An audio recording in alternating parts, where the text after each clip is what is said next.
Ya Rabbal Alamin. Cocok doa kan? Cocok. 1 jam. Saya nggak janji. Saya 20 menit kalau saya pulang nggak janji lagi. Yang janji para bapak-bapak dan ibu-ibu. Kaum muslimin sedang mendengar yang dimuliakan oleh Allah. Terlebih dahulu saya ingin memperkenalkan diri saya dulu. Nama lengkap saya Amirul Nasri. Maknanya bagus kok. Ya, Raja Penolong. Kalau ada anak boleh buat dapat kopi mbak. Kalau nama panggilan Hidayah terlebih dahulu Tengku Melabuh. Kalau di Tanah Merah Biring baru 9 bulan saya pulang ke sini. Dan kalau di Serambi Aceh Tengku Nasri. Kalau nama FB ada juga insyaallah Tengku Nasri Nagan Raya. Nasri Nagan Raya. YouTube juga insyaallah ada Purnama Dakwah ataupun cari kerja Tengku Nasri Nagan Raya. Tidak disuruh subscribe, suruh like saja. Kalau ada rencana boleh. Maka terlebih dahulu saya memperkenalkan, alhamdulillah sedikit tidak, ini adalah rencana silaturahmi, bukan di sini saja. Alhamdulillah semenjak malam kelima sampai malam 27. Entah 27 insyaallah full. Malam besok ada jadwal tempat lain. Sambilan kami mencari dana. Bukan untuk pribadi saya. Alhamdulillah 9 bulan ke belakang saya membangun pondok pesantren sedikit di Aluraya, Dusun Alur Tengku. Mana tahu ibu mau mondok boleh tak apa-apa. Yang laki-laki bapak-bapak mau mondok tak apa-apa. Masih gratis pendaftarannya, makan tak ditanggung. Berarti di penerimaan pembukaan santri baru setelah Lebaran, alhamdulillah yang mondok dari Aceh Singkil, dari Takengon, dan juga dari KWI 16, dan juga dari kampung-kampung lain juga ada. Tidak banyak. Ada juga beberapa orang. Kalau ada rencana anak-anak boleh Pak. Berarti 7 Lebaran sudah mulai buka pendaftaran. Pendaftaran tidak ada bayar, gratis. Makan ditanggung sendiri, tempat disediakan. Kaum muslimin sedang mendengar yang dimuliakan oleh Allah. Rasulullah Shallallahu Alaihi Wasallam, beliau sebelum bulan Ramadan datang, beliau berdoa kepada Allah. Allahumma barik lana fi Rajab wa Sya'bana. Ya Allah, barakahi kami pada bulan Rajab dan Sya'ban. Wa balighna Ramadan, dan sampaikan umur kami pada bulan suci Ramadan. Rasulullah seorang manusia yang tidak punya dosa pada Allah. Beliau sudah barang tentu diampuni dosa. Beliau adalah sudah punya titel masuk surga. Sudah dijanjikan oleh Allah, namun masih memohon untuk berjumpa dengan Ramadan. Kita tidak ada titel untuk masuk surga. Belum ada jaminan sebuah kepastian masuk surga. Namun ketika sampai bulan Ramadan, seolah-olah Ramadan tidak ini, puasa tidak ini, seolah-olah ini bukanlah bulan pengampunan bagi seorang umat. Tidak tahu gitu. Karena Ramadan ini tarawih persis kayak orang main bola. Persis kayak orang yang ikut turnamen bola. Ada grand final, semifinal, ada yang nanti gugur di tengah perjalanan, ada yang sukses, dan ada yang mendapat piala di ketika kemenangan. Yang arti kata bagaimana? Dari semenjak hari pertama, malam pertama penuh tuh. Saya sering lewat. Ini saya sering lewat di sini. Saya sudah ke Kuala Semayang, Kalubing itu sudah. Atau saya tengok penuh. Alhamdulillah. Saya pikir sampai 30 sini penuh. Ini tidak apa-apa juga penuh, masuk ramai. Dia memang begitu. Satu penuh semua. Masya Allah. Nanti malam besok kedua kurang yang ujung sana sudut. Satu dah hilang. Gugur. Orang duduk ketiganya gugur sebelah sana. Malam keempat, insya Allah malam ke-16 kalau sana biasanya ada. Itu malam ke-16 penuh insya Allah. Nuzul Quran. Nah itu penuh. Itulah iman Allah pilih. Tidak tahu kita seolah-olah tidak punya iman meyakinkan Adam setelah meninggal hidup kembali. Inilah orang yang tidak paham dia akan meninggal dan hidup kembali di hari akhirat. Kalau orang yang mengenal, ya Allah, setelah saya meninggal saya akan hidup kembali di alam akhirat, tidak akan fokus dalam dakwah dia. Tapi perempuan wajar, perempuan mudah sekali, alasannya pun mudah. Ngopo nggak tahu merah Ustaz, alasan mudah. Kalau kami laki-laki mudah. Pulang kerja capek-capek buka semua makan yang banyak, udah sakit perut, dah punya alasan. Pinggang awak orang esok lagi. Ikut. Awak esok orang pindah pandai semua. Siti-siti ya. Itulah pemahaman kegagalan. 10, 1 sampai 10, 11, 20 gagal. Dan 21 sampai 30 paling ada yang dapat kemenangan cuma yang Allah pilihkan saja. 5 orang tinggal dalam masjid, 7 orang. Kalau di sini mungkin di sini penuh ya, sampai ini malam 30 insyaallah penuh kok sana, full ya sebenarnya. Masya Allah. Kalau kami daerah-daerah kami nengok sana, imam sama Bilal malam terakhir yang ada. Makin hari makin merosot. Maka inilah yang akan saya sampaikan bagaimana fadilah selama ini perjalanan dalam bulan suci Ramadan. Andaikan seorang insan dia tahu bagaimana rasanya kebahagiaan dan rahmat pada bulan Ramadan, dia tidak akan tinggal masa-masa detik-detik indah dalam bulan suci Ramadan. Dia akan memohon kepada Allah, ya Allah, berikan seluruhnya bulan menjadi bulan Ramadan ya Allah. Karena fadilahnya sangat luar biasa. Rasulullah mengatakan dalam sebuah hadis, wa idza staiqadha ahadukum min naumihi fi syahri Ramadan. Apabila bangun tidur seorang yang di dalam bulan Ramadan, wa qaddaraha min janibin ila janibin wa taharraka fihi rajih, setelah dia bangun lalu dia duduk. Ada nengok orang bangun tidur lari, setelah bangun langsung lari. Ada nengok orang eneng orang eneng orang yang sakit tadi tidak ada dulu, dia habis tidur langsung berangkat. Karena lebih tinggi perintah dari ketimbang perintah Allah ini. Perintah Allah kadang-kadang subuh sampai yang biasa merefekkan perempuan. Pai bangun pai subuh. Hayya 'alas shalah.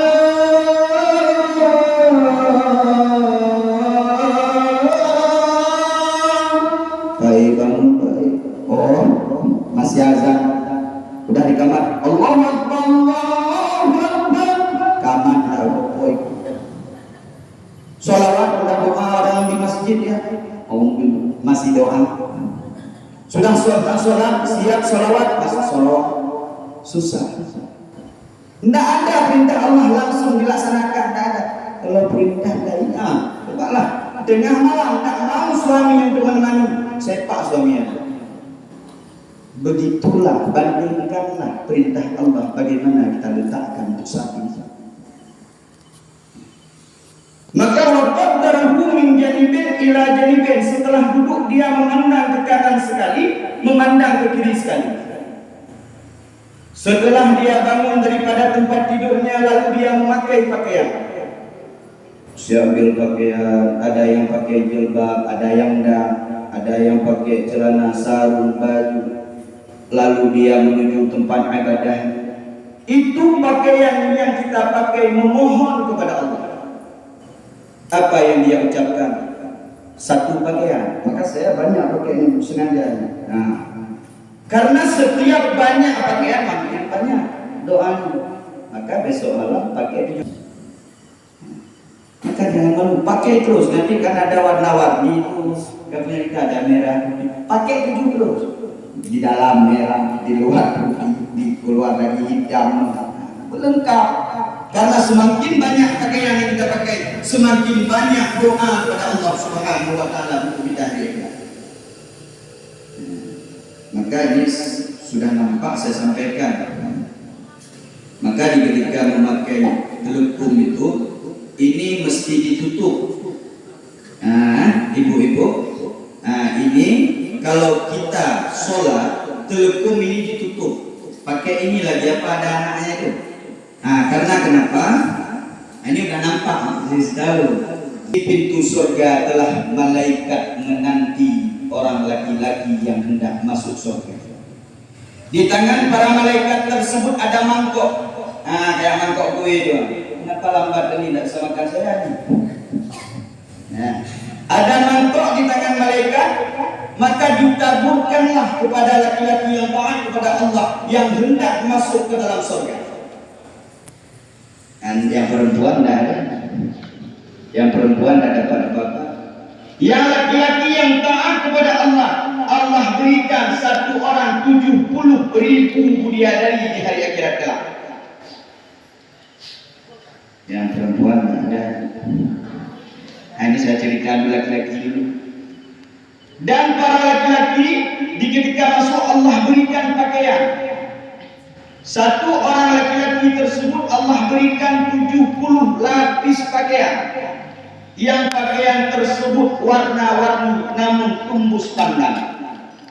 Yang merah, kuning, nampak, hitam, nampak semua. Beratnya masih berat satu pakaian yang kita pakai ditimbang pakaian di alam surga. Dan satu-satu orang laki-laki cincin penuh. Sebelah sini penuh diberikan semua. Sebelah sini penuh kedua. Maka ditanya orang, emang tidak akan marah lagi di akhirat banyak cincin? Tidak ada marah lagi di akhirat. Akhirat tidak ada sakit disuruh lagi, tidak ada sakit perut usus buntu, tidak ada lagi. Kita tinggal menikmati saja. Ingin rasanya sedang-sedang dalam surga, ya Allah berikanlah aku makanan yang enak ya Allah. Ya Allah berikan aku daging ya Allah, langsung ke dalam mulut, tidak pakai buka lagi. Begitulah nikmat di akhirat kelak. Namun para perempuan ini tidak dapat apa-apa. Yang laki-laki kemudian dari Allah berikan, yang perempuan tidak ada apa-apa, tidak apa-apa. Harus ada. Kalau harus ada mampu nanti kalau saya kasih syarat. Ada syarat kalau mau jadi seorang yang bahagia artinya menjadi ratu bidadari di hari akhirat, ada syaratnya. Kalau para perempuan tidak dikasih bidadari, tapi dia jadi ratu bidadari. Tapi ada syaratnya. Mampu? Mampu orang? InsyaAllah. Ini Bapak buktikan ya. Apa ada selama ini macam apa enggak? Ini kita tengok malam ini. Mampu. Kalau ingin menjadi ratu bidadari di alam akhirat, lakukan 4 hal. Sanggup enggak?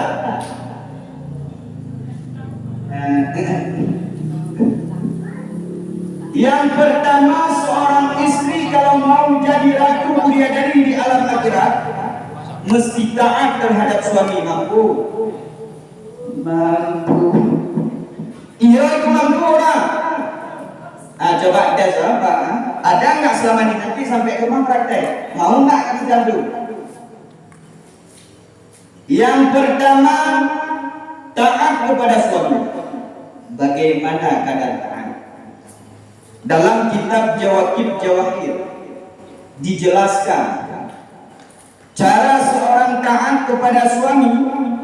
Baru dihitung taat kepada suami andaikan sang suami misalnya pulang kerja capek, sampai ke rumah panggil, Bu biye Pak, ingus awak keluarin dulu. Ngopo ingus? Dihisap, mau nak? Nah, tidak tahan macam itu. Andaikan suaminya mengeluari ingusnya, dia menyuruh untuk hisap padamu, itu wajib kau hisap. Begitu kadar taat pada kami laki-laki. Jangan pikir siapa kami laki-laki.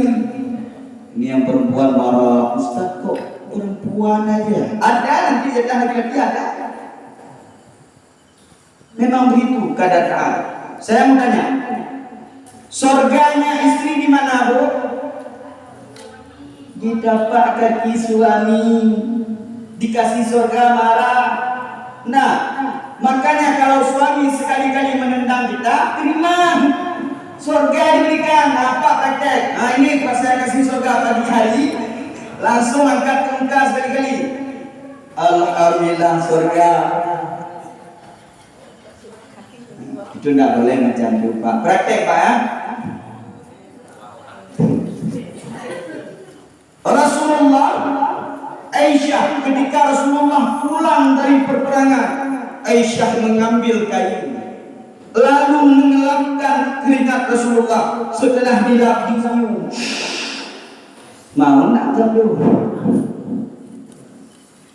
Jangan pikir siapa kami, tapi ini kan gak jihad Ustaz. Ada kerja motong sawit jihad juga, pulang bawa pulang istri. Begitulah kadar taat terhadap sang suami. Nanti ada jatah suami. Yang kedua, ini perempuan dulu. Kalau mau menjadi ratu bidadari, seorang istri perempuan wajib menjaga solatnya. Sanggup ke? Ada solat ke? InsyaAllah, tapi bolong-bolong. Zuhur ada, isya ada, maghrib ada, subuh ada, yang banyak subuhnya ya. Yang ketiga, kalau ia perempuan mau menjadi ratu bidadari, melakukan menjaga auratnya. Sanggup nak? Ini bagian laki-laki. Andaikan seorang istri membuka auratnya, sang suami tidak menegurnya, hari akhirat engkau yang duluan masuk ke dalam surga. Ke dalam neraka. Apa pula surga? Masuk ke dalam neraka andaikan suami tidak menegur istrinya membuka aurat. Macam mana? Coba tengok perempuan sekarang. Tidak ada malu sedikit pun. Ada baju pada daster tu. Kadang-kadang pergi ke warung langsung kepala anak kuku. Masya Allah. Apa susu itu Pak, beli ke warung, susu lain apa tak bikin. Ini memang begini, tidak ada malu sedikit pun. Rasulullah menegaskan dalam sebuah hadis, andaikan seorang perempuan sehelai rambutnya dilihat bukan mahramnya, 70.000 tahun dalam api neraka. 70.000 tahun. Tahun akhirat bukan tahun dunia. Tahun akhirat ini tamsilan. Sehari baru dihitung hari akhirat 1000 tahun di dunia. 1000 tahun di dunia baru sehari di hari akhirat. Ini 2000 berapa? Masih 2 hari kalau akhirat. Sehelai rambut Rasulullah katakan 70.000 tahun seorang wanita akan direndam dalam api neraka. Tidak panas. Bukanlah. Suami tidak menegur, membiarkan. Kalau ada suami macam mana pula suruh buka. Tidak manis kamu pakai jilbab. Buka pas. Itu suami nanti dia akan bertanggung jawab di hari akhirat. Istrinya mengumpat tidak diajarkan ilmu agama, maka suaminya yang akan dimasukkan ke dalam neraka jahanam. Istri mengumpat, sering kamu kan? Iya. Sering kadang-kadang pulang yasinan, itu sering ngomong sampai pulang, itu tarik terus kawan ngomong sih. Enak makanan. Rumah awak makanan enak-enak, kuih rumah saya. Coba nih ngomong sama dia enak. Apa itu air putih? Tidak ada ikhlas. Beginilah dalam kehidupan kita. Maka andaikan suami, kenapa sang suami wajib? Anak hari ini, bukan di sini saja. Ini tidak ada anak-anak muda-muda. Emang tidak ada lagi. Di mana? Bukan sini saja. Ada berapa malam saya pikir ini. Ini termasuk ada itu yang masih muda-muda ada berapa orang. Kalau sana mana ada. Itu biarkan, tidak apa-apa. Hari akhirat kita yang disepak dalam neraka. Hari ini kadang-kadang kita banting pulang untuk sang anak. Kita korbankan harta, tenaga kita biarkan anak kita model macam hari akhirat menjadi musuh bagi kita. Hari akhirat dia nanti tidak kenal, bukan bilang lagi ayah untuk kita. Itu sigamnya, buat saja. Itulah Pak Ibu, yang tak ajarkan saya usul sholat. Dia yang menendang kita dengan kakinya ke dalam neraka. Andaikan kita di dunia tidak memberikan dia kewajiban sholat. Mudah. Cara agar anak-anak muda hari ini mau sholat mudah. Bapak-bapak ini semua bapak-bapak malam ini jadikan praktek. Hari ini kunci anak-anak hancur dengan HP.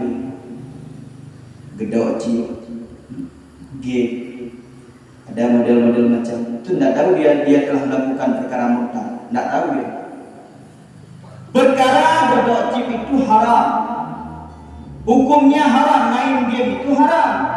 Kadang-kadang ada di lapan chip itu sedekah. Sedekah itu kalam. Ada banget. Saya tidak tahu, saya dengar ini gosip. Beri sedekah 2 bin. Dalam ilmu tauhid di belakang sekali tertulis dalam ilmu tauhid yang jauh. Siapa yang meremehkan agama, membawa pada perkara maksiat, hukumnya murtad. Ada lagi kadang-kadang lagi mau itu game itu Bismillahirrahmanirrahim, murtad. Kadang-kadang kita lagi sama dia itu Pak Ustadz keluar air liur, kadang-kadang la ilaha illallah, la ilaha illallah, dia Bismillahirrahmanirrahim macam ni. Iya piye. Maka untuk generasi masa depan mudah Pak, ambil HP pulang. Setelah buka puasa ambil puasa. Nah, kalau kamu nak terawih, tidak saya balikan HP-mu. Ini nak macam kita jadi ayah, lembek. Kita ambil itu kata mamanya. Kamu kalau tidak sholat terawih, saya tampar kamu. Tampar, itu mamanya. Belain. Kadang-kadang mama marah, ada tak ayah. Jangan pernah membela seorang anak ketika istri menegurnya anak tersebut. Dan andaikan suami menegur anak, jangan juga istri yang bela di depannya. Dia makin melunjak. Nanti walaupun kita istri sama suami bertengkar di kamar, itu tidak apa. Tapi di depannya biarkan saling kasih. Tidak boleh. Anak semakin melunjak. Maka ambil apa yang dia punya hari ini. Kalau kamu tidak tadarus malam ini, HP tidak saya berikan. Enggak, macam jadi mama kadang-kadang gerta anak begini. Kamu kalau masih buka aurat, masih pakai celana ketat, saya belah. Belah. Enggak berani, rugi saya belah. Enggak tahu di hari akhirat dia rendamkan kita dalam api neraka. Dia benar-benar bros. Habis bilang itu langsung dipakai bros. Jangan di luar rumah, masuk ke dalam. Memang itu, insya Allah marwah kita seorang orang tua tidak jatuh. Tapi kalau kita bilang ini saya belah nanti ke sana, tidak jadilah, rugi 250, rugi ya kira nggak tahu ya. Coba lakukan semuanya, insya Allah. Saya yakin ini Bu, ini masih tahun ini. Saya tahu dulu saya tengok-tengok. Ini saya udah lama juga. Aceh Utara itu, Birun, daerah-daerah itu masih aktif sedemikian. Habis pulang terawih anak-anak baru dikasih HP. Ini dah modalin paket anak, modalin kadang-kadang ayahnya di sini. Ini heran saya. Coba periksa dia macam mana. Tadarus di masjid saya pulang malam karena saya ada sering pulang jam 2. Sekarang jam 12, jam 1. Nggak ada tadarus masjid lagi. Main game dia, sudut sana. Yang ada nanti paling orang tua. A'udzu billahi minasyaitonir rajim. Yang mudah-mudahan tak ada ada generasi ke depan. Apalagi untuk tes nanti tidak ada. Ini kewajiban ayah. Kewajiban seorang ayah, andaikan tidak menyuruh anaknya, engkau yang akan ditendang ke dalam neraka oleh anakmu sendiri.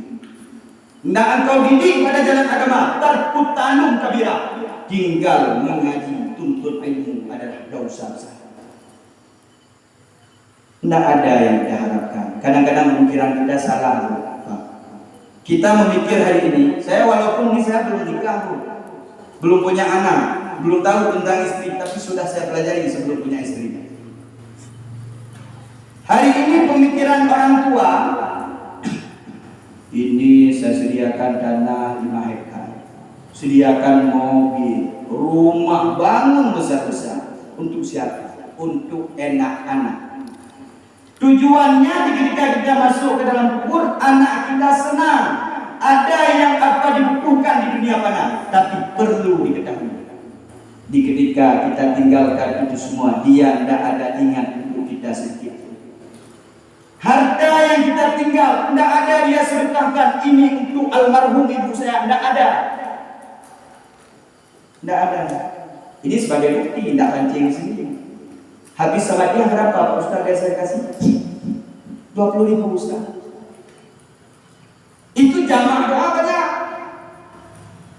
Itu harta dari ayahnya yang pernah ditinggalkan, namun diberikan ke ayahnya. Nah ini maaf, ini tidak bisa minta sedekah banyak kan? Kalau mau kasih tidak marah saya. Nah misalnya nanti ada iri, misalnya nanti Bapak Tengku dikasihnya jadi 2.000 di amplop, rencana minta masyarakat tidak apa, marah saya. Bukan untuk saya, udah ya kan? Kadang-kadang harta kita tinggal. Namun ketika sama dia buat untuk kita almarhum ibunya, Bismillahirrahmanirrahim. Bilang sama Ustaz, Ustaz tolong jamak doa ya. Jamak doa 20.000 cukup. Almarhum yang kasih nama 20.000, 1.000 dapat. Lampu biar terang di kubur nyampe. Ini persoalan dunia. Lampu di dunia ini berapa ini? Ada 50. Nah, berarti kalau ada jamak doa 30 orang berarti berapa? Nah, hitung sendiri untuk Ustaz. Karena kita kalau sedekah protes. Iki untuk apa dulu? Anda untuk bangun masjid mana? Masjid itu sana. Bangunnya pakai keramik apa ini? Tanya semua habis. Siapa penitiannya ini? Kasihnya baru itu. Protesnya luar biasa. Siapa yang minta berikan, kemanapun dibawa itu urusan dia dengan Allah di hari akhirat. Ini sebagai pengalaman. Tidak ada ingat anak nanti untuk menunggu. Tidak ada ingat ayah. Anakmu tidak akan ingat. Ada mobil engkau tinggalkan di dunia mana, malah masukkan ceweknya adalah uang yang engkau tinggal dijadikan alat untuk bermaksud kepada Allah. Tidak ada ingat untuk. Kalau tidak percaya, tengoklah di sana nanti. Oh iya ya, mau balik tidak bisa lagi. Itu akan kita rasakan ya. Maka hari ini lakukan untuk amal sendiri, nafsi sendiri. Tidak ingat anak untukmu. Itu perlu. Coba renungkan yang saya bilang, iya apa enggak? Karena memang tidak akan diingat. Yang keempat, kalau seorang perempuan ingin menjadi ratu bidadari, ia itu mesti ridha dalam melayani seorang suaminya. Ini panjang sekali sebenarnya. Dan sebab itu bagaimana kadar ridha? Ada kadang-kadang suami kita pulang capek, itu sediakan air untuknya. 1 gelas, 1 tetes air yang engkau berikan untuk sang suamimu. Fadilahnya kayak orang sholat sunat 1000 rakaat. 1 tetes. Tapi jangan besok tuh.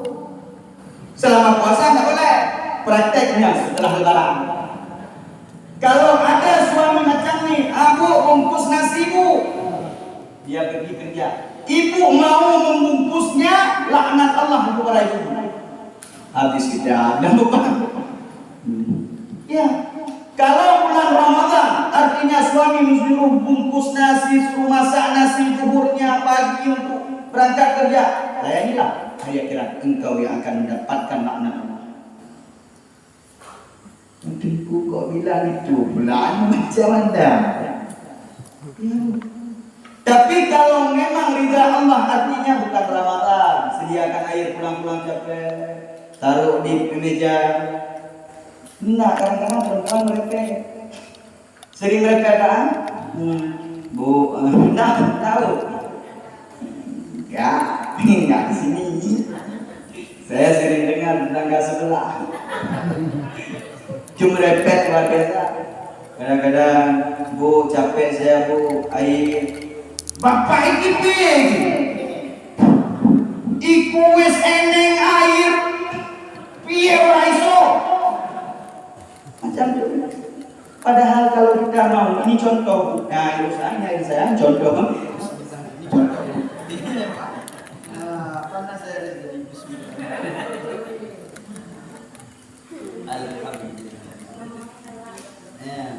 Nah, ini contoh kan? Nah, itu contoh tadi. Nah, contoh nanti masukkan air ke dalam gelas pas suaminya. Bismillahirrahmanirrahim. Jangan panjang kali. Habis dia lagi makan. Apa kamu sama dia lagi nanti sebut? Nah, bismillah. Itu siapa saja karena Allah melayani sang suami ikhlas ridha sama dia ibadah sholat sunat 1000 rakaat. Mudah cari pahala seorang perempuan. Makanya jangan merepet yang lain. Kadang-kadang merepet itu sambilan masak, merepet tidak yang capek cari uang ini itu. Banyak perempuan merasa diri lebih hari ini banyak.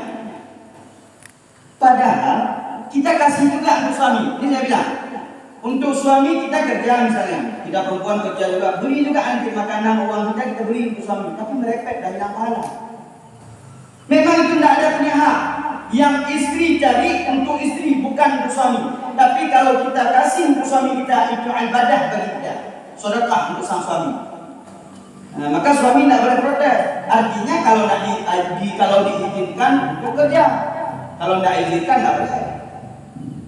Dan ketika masa itu kan keringat kita berkeringat saat masak seorang perempuan, saat masak berkeringat. Tetesan keringat di saat engkau menyediakan makanan untuk sang suami, malaikat akan menahan tangannya, artinya mengumpulkan keringat tetesan itu dijadikan sebagai tempat pegang di jembatan syurga. Dikumpulkan untuk bisa lari-lari nanti di hari akhirat. Di jembatan syurga tersebut bisa engkau berjalan, artinya ada tempat pegang engkau di pinggir jembatan syurga. Maka ada perlu. Makanya kalau perlu banyak tempat pegang di hari akhirat di jembatan syurga, banyakkan keringat. Waktu masa itu goyang-goyang sedikit. Kenapa? Biar keringatan. Jangan sambilan masak merepet. Salawat kan bisa. Sallallahu wasallam ala nabi sayyidina Muhammadin wa alihi wa sahbihi ajma'in ya Allah. Kan bisa sebelum masa. Kita dapat pahala, kita bayangin ini keringat masuk terus di dalam makanan. Asin-asin dikit tahu kok. Begitulah Bu. Enggak merepet. Bilang semua, ya Allah. Kan sering. Kadang-kadang kita lagi menginginkan mempastikan kita zikir la ilaha illallah, la ilaha illallah, la ilaha illallah. Itu pulang suami, tumben baru dakwah salah.